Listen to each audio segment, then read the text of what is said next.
Yetunde Odugbeson Omede. Welcome, Professor Ogoni.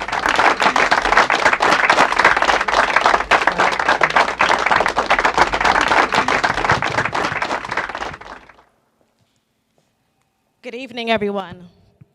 I stand on existing protocols, and it's an honor to be able to give this address today. As a Nigerian American, born and raised in Newark, New Jersey, at University Hospital, I am a first-generation Nigerian. My parents came here years ago. Like many others, I am the story of Nigeria. We often talk about brain drain, but let us focus on brain gain. Nigerians in the diaspora all over the world have been able to be the ambassadors of Nigeria.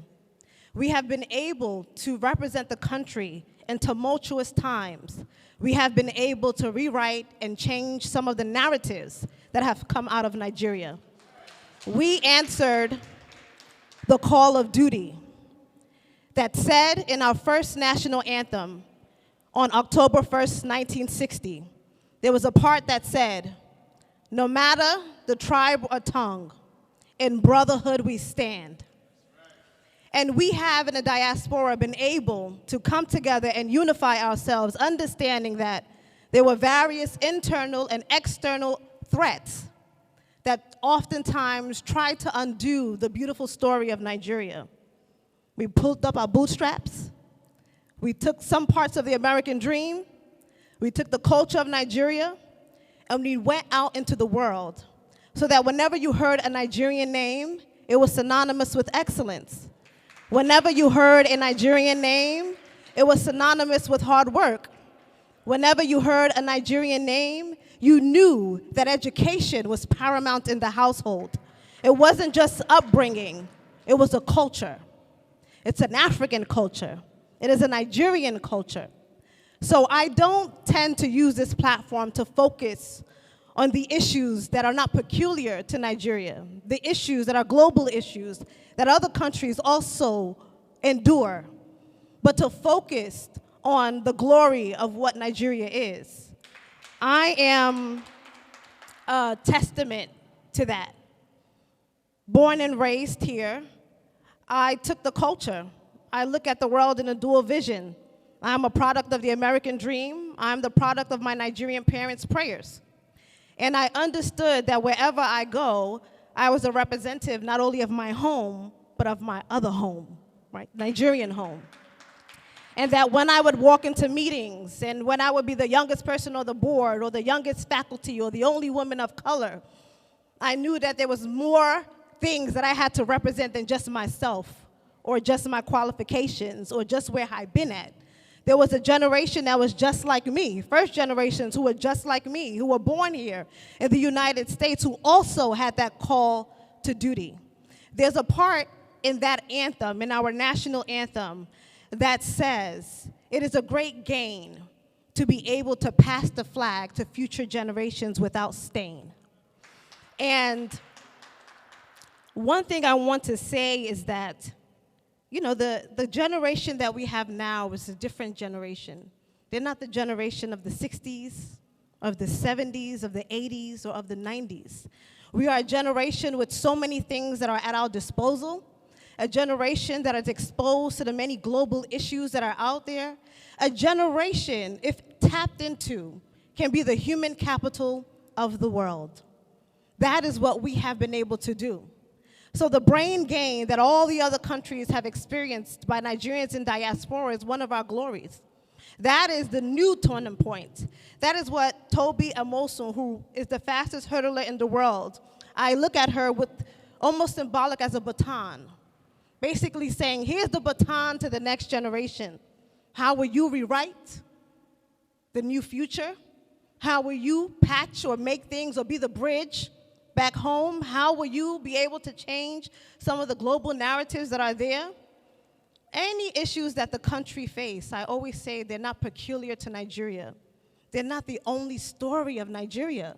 Chimamanda Adichie said, always beware of the danger of a single story. The ability to pick up your phone and only hear negative news. The cynicism that often comes about with inundated with the things that are going wrong. Can we take today to focus on what has went right? Can we take a day to focus on the things that we have accomplished as a country? There's nowhere in the world that you will not see, even in high positions, a Nigerian that is there. There is not one person that you can't account to that doesn't have a medal or a recognition of the highest degree that comes from our homeland. Those are things that are glorious, despite the checkered history, despite whatever issues they may face. We are the ambassadors. And I often plead unto the young people who are the first generations Nigerians to also understand that you too have a call to duty. That when we sing that national anthem, when you sing the American national anthem, you remember your own anthem, the anthem of your parents, the struggles that they also went to have you here, to raise you here. Now you are afforded with this exposure, with the opportunity, and what will you do with it? Our accomplishments are not just our own. We have a responsibility to ensure that the next generation is trained to be the leaders that we need, whether here or back home. My call and my responsibility is to ensure that the same experience, the same opportunities that I've had here in the United States should also be the same experience and opportunities that someone who was born in Nigeria or in any other country should also have. My geographic location should not be what promotes my potential. And the vast potential and human capacity that we have in Nigeria, that continues to need to be nurtured, needs to be protected, and it needs to be tapped into. Many of the issues and the solutions to it also are in the hands of the generation that oftentimes are overlooked. The generation that can see the issues and be quick on their feet, who are fast thinkers, who have exposure to some of the resources that can change many of the narratives that come out of Africa. But today we celebrate the triumphs and the accomplishments of so many people in the diaspora and back home who, despite whatever they may have faced, continue to persevere, continue to move forward, continue to hurdle to glory. As the country continues to go in the election phase and we are, transitioning into a new leadership, my hope is that we continue to protect, we continue to serve, and we continue to lead the country into glory so that we are a beacon of light of leadership not only on the continent, but in the world. I want all of us to continue to be the ambassadors that we are called to be, to continue to write the beautiful story of Nigeria, that no matter where we go, the respect, the legitimacy, the credibility is found in our hands. It's not just the responsibility of elected officials. It also takes the responsibility of active citizenry. It takes the responsibility of good and ethical and integral citizens here and back home to continue to move the country forward. We are the beacon of light in the African continent, and we will continue to be. And we join hands with other African countries. We join hands with all of our global partners and well-wishers that we will continue to use all of our resources that are available to us, that are natural to us, that are protected for us, to move the agenda of what is excellent about Nigeria forward. I thank you for having me here today. I thank the mayor for honoring Nigeria and for always continuing to create commissions that excel and that do well. I remember years ago, under Mayor Cory Booker, we'd had the African Commission, and I was the chair for Humanitarian Affairs and Social Advocacy right here while I was a graduate student at Rutgers. And we're here now years later, and I'm happy that the tradition continues, that no matter the leadership and position, that the country continues to be recognized.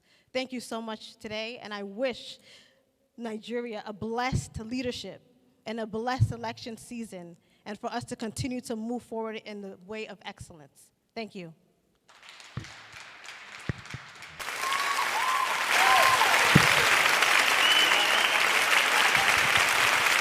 Ladies and gentlemen, you are clapping for me.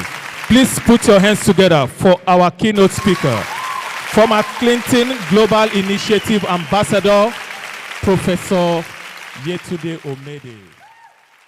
Wow.